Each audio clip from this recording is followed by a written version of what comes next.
Well, I think the oil and gas sector generally has been comparatively quiet in M&A over recent times.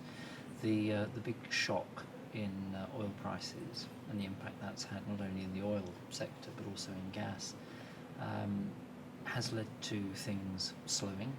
Companies have concentrated on managing their costs. I think there was a view quite early on that the response would be one of aggregation.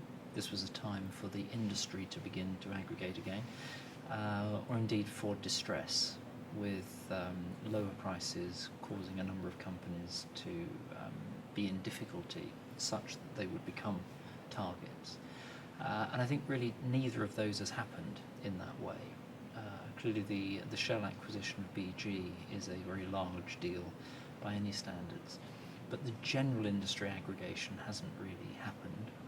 And I think the commodity hedging which was in place has meant that the distress market hasn't been a major driver for change either.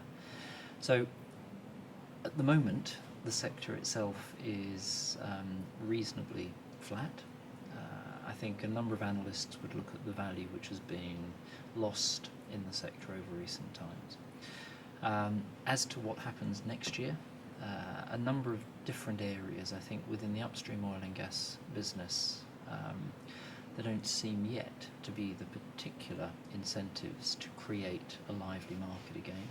The services sector has been much more active, and I think as companies have changed their cost base so as to be consistent with lower commodity prices, it's the service sector which has been much affected in that. So there has been quite a lot more consolidation there. And I think the other element, which is more of an LNG point, has been the way in which particularly the US model, which has encouraged private equity funds and participants who look at it more as a utility business than classic upstream, has led to activity there. So perhaps more of those themes continuing, but I think it's difficult to see the return of a buoyant, lively M&A market in oil and gas at the moment.